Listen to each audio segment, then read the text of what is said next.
gede-gede tapi anyep, terus ada yang gede-gede tapi mengkal dan seterusnya, dan itu dialami oleh petani durian di Alas Malang dan mungkin di wilayah-wilayah Kemranjen dan mungkin di teman-teman petani durian yang lain. Itu seperti itu. Jadi memang butuh begitu perawatan. Ingin hasil yang bagus, berarti kita harus melakukan perawatan yang bagus juga.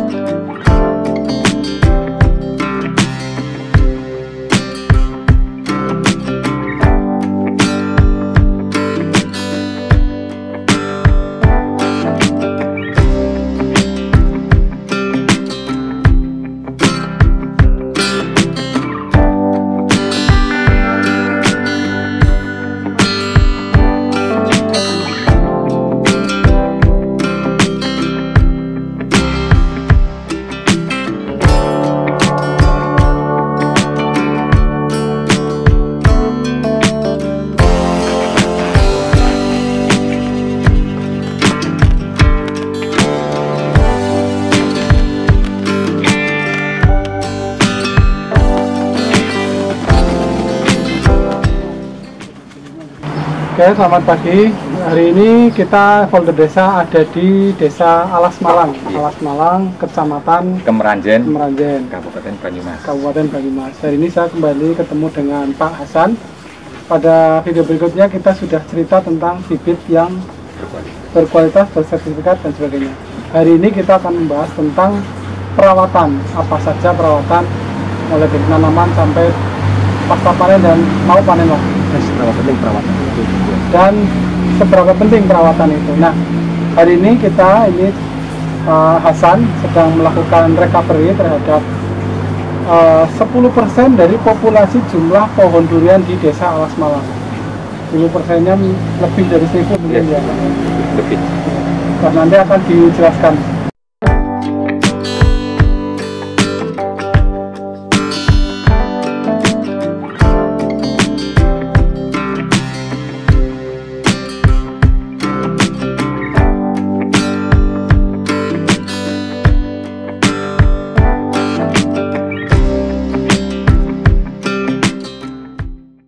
Monggo Pak, dijelaskan.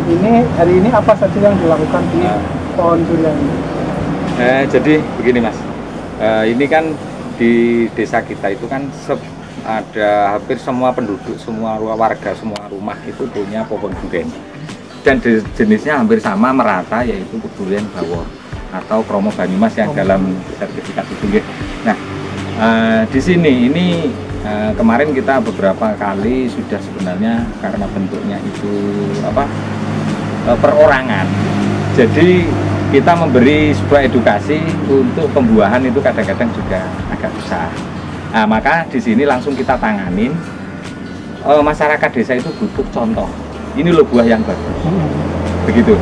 Jadi kalau kemarin kita uji coba secara pribadi, artinya milik kita pribadi itu bagus, tapi juga belum bisa melirik. Tapi kalau kita ambilkan dari sekian persen dari masyarakat, 10% dari masyarakat, total masyarakat, untuk agar dibuahkan, istilahnya buahnya agar dirawat, karena tanpa perawatan durian pun juga tidak akan menghasilkan yang maksimal. Jadi kalau hanya ditanam terus kita nggak tahu ilmu untuk pemupukannya, berapa dosis yang dibutuhkannya, percuma. Jadi sama dengan bohong lah, kita buang-buang energi, kan begitu. Jadi memang 1 kali 2 kali panen memang mungkin bagus, tapi permasalahan durian di seluruh Indonesia itu mesti sama. 1 kali 2 kali panen pertama bagus, tapi selanjutnya itu biasanya tidak bagus. Ada yang buahnya mengkal, putih, tidak berasa, terus buahnya rontok dan seterusnya. Itu adalah permasalahan yang sering kali bahkan dialami hampir semua petani durian. Nah, di situ itu butuh keahlian, butuh tim untuk butuh butuh keilmuan atau pendampingan. Ini bagaimana agar buah kita itu bisa merata setiap tahun buah secara optimal dan semua rata-rata bagus. Ini hari ini apa aja nih? Berapa jenis ya? Oh iya, jadi hari ini kita recovery kan kemarin ini baru buah Mas, baru panen, tapi ya masih banyak karena ini milik penduduk. Kemarin itu banyak yang gagal. Ini kita recovery, jadi pakai pupuk kandang ini. Nah, Ini tidak ditabur tapi cukup diletakkan di sini. Iya, sebenarnya paling bagus tetap ditabur. Tapi karena apa namanya di sini dekat dengan rumah, nanti banyak ayam, nanti keceker-ceker terlalu menjauh. Nah ini slow release pun nanti akan terserap itu, nah nutrisinya ke itu. Nah nanti setelah ini kita kira-kira 2 bulan 3 bulan kita tuang.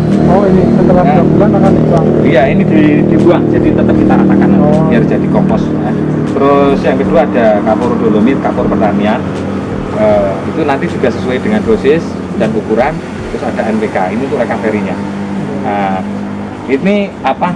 Setiap pohon ini nanti juga mengukur berapa luasan kanopi, berapa besaran ini. Jadi ini memang harus pakai dosis Mas, nuwun sewu, berapa kebutuhan ininya. Artinya tiap pohon beda-beda Pak? Oh beda-beda. Ini usia berapa ini Pak? Kalau ini sekitar 5-6 tahunan. 5-6 tahun. Iya. Kalau yang itu bentangan gitu. Iya, jadi bentangan berapa bentangan kanopi daun. Kanopi daunnya berapa? Kalau sekarang 3 meter, berarti kan 3 meter itu berapa jumlah kira-kira daun yang dihasilkan oleh produk ini. Nah ini berapa kebutuhan dia nutrisinya, berapa kebutuhan makannya. Ini harus kita hitung. Nah, agar nuwun sewu nanti hasil buahnya tetap bisa maksimal. Kalau enggak nggih nuwun sewu, permasalahannya klasik. Pertama rontok. Ya rontok karena apa? Dia nggak tahan, dia nutrisinya tidak seimbang.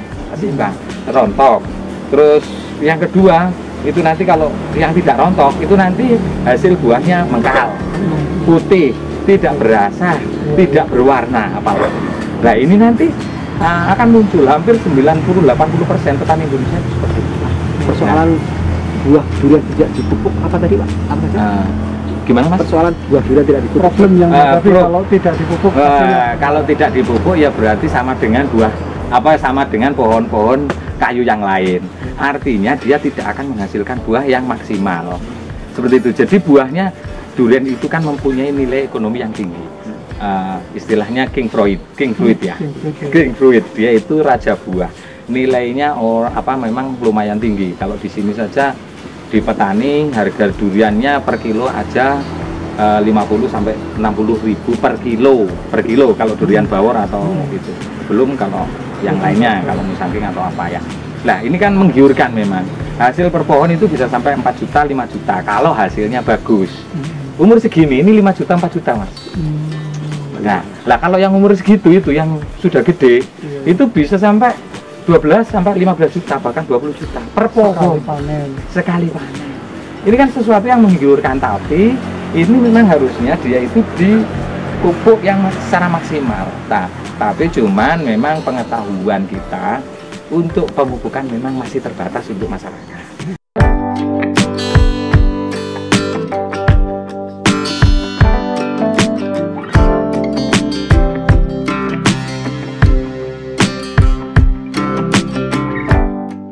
Nah ini teman-teman kita lagi memupuk untuk recovery setelah panen kemarin ini satu pupuk kandang kohe kambing ya ini ya, pupuk kohe kambing.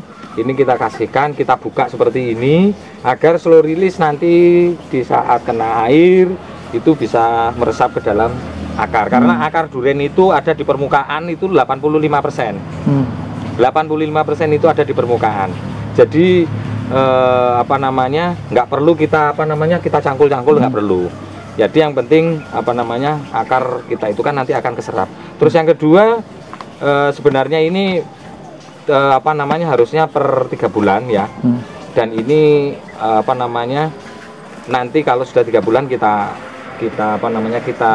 taruh gitu saja. Kenapa kalau kita taruh di karung? Karena ini di sini banyak ayam ya Pak. Jadi nanti biar nggak dieker-eker lah caranya gitu. Terus ini ada juga pupuk kapur. Yang putih itu ya Pak ya? Iya, terus ada juga NPK. Ini nanti sesuai dengan kebutuhan berapa nutrisinya. Kalau terlalu over juga nanti daunnya rusak Mas. Jadi semuanya memang harus terukur. Sesuai dengan berapa umurnya, berapa kapasitasnya. Jadi kalau nggak asal loh ya, nggak asal berapa yang harus dibutuhkan untuk mereka kebutuhan ini. Jadi ada dolomit nanti berapa kebutuhannya, terus NPK ada berapa, pupuk kandangnya dan seterusnya. Ini memang harus terukur juga. Kalau kita jadi petani itu memang harus sabar. Kalau nggak sabar itu biasanya, oh ini kemarin tak kasih pupuk ini sekian itu bagus, ditambah lagi malah bisa nggak bagus. Nah, jadi semuanya harus terukur.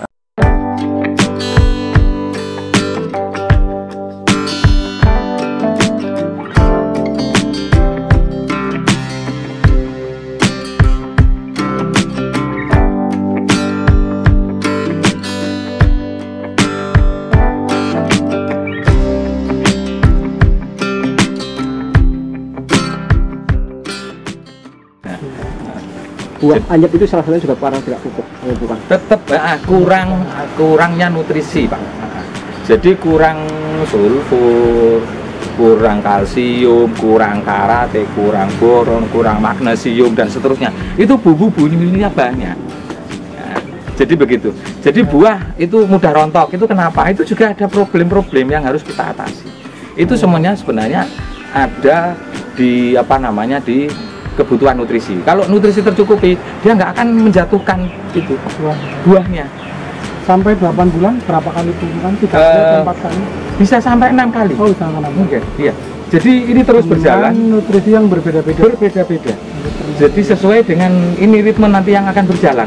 Ini recovery kita butuhnya yang ini. Nanti dasar, ya? Ini pupuk dasar. Nanti setelah ini bunga keluar, ini nanti juga cukup nggak cukup 1 kali ya. Nah ini beberapa kali, bisa 2 kali, bisa 3 kali. Nah setelah ini nanti bunga keluar, ini nanti ada pembuahan lagi, ada istilahnya pemupukan lagi, nutrisi lagi yang harus diberikan di saat dia itu bunga mulai mekar sampai nanti buah segini, katakanlah umur 60 hari. Lah umur 60 hari ke sana itu sudah ganti lagi nutrisinya, nggak sama. Jadi ini yang memang perlu kita berikan transformasi ke masyarakat. Nah kalau nggak seperti itu, nggak kita kasih contoh seperti ini, masyarakat susah. Kalau kebutuhan air itu sepanjang tahun sampai 8 bulan dia panen, atau hanya pada saat dia bunga atau buah kecil? Air untuk iya. Nah, karena ini nuwun sewu sifatnya itu sama dengan manusia, 65% itu adalah air. Iya, seperti itu. 65% adalah air. Maka kebutuhan air adalah suatu hal yang wajib terpenuhi. Baik itu di saat dia itu pertumbuhan ataupun waktu pembuahan. Jadi di saat nanti dia butuh waktu pertumbuhan kayak gini, recovery, perbaikan, itu juga air harus tercukupi. Plus minus di angka kita kalau ini ya berarti sekitar 50, 60 sampai 100 liter per hari kalau tidak ada hujan. Seperti itu.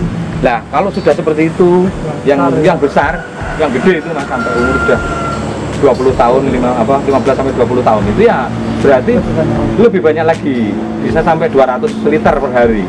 Itu sesuai dengan kebutuhannya. Itu baik nanti setelah buah itu ada ataupun tidak ada. Maksudnya pertumbuhan atau panen ataupun pasca panen. Jadi air adalah sebuah kebutuhan yang wajib. Karena nanti nuwun sewu banyak juga di saat waktu pembentukan buah kekurangan air, nanti itu nuwun sewu beton. Oh iya. Harusnya kalau durian bawor itu kan betonnya kempes. Iya. Karena kekurangan air itu betonnya jadi gede. Bukan karena itu. Kadang ada yang bertanya sama saya itu loh, duriannya Pak Hasan kan kemarin sudah bersertifikat kok, itu buahnya betonnya kok masih gede, itu gimana? Lah itu sebenarnya kadang bukan terletak di bibitnya, tapi di perawatan. Kebutuhan airnya seberapa, ini yang memang harus setelah dikasih nutrisi seperti ini, pupuk dan udang, apakah juga butuh dipangkas bagian? Oh iya Mas, jadi yang namanya kalau di sini namanya pruning itu wajib. Ini nanti tetap ada pemangkasan ringan. Jadi semua pruning itu kan pemangkasan ranting ringan. Jadi ranting-ranting yang mengganggu ada di percabangan, yang tumbuh di percabangan semuanya harus dihabiskan, kecuali yang di atas, yang maksudnya di ujung.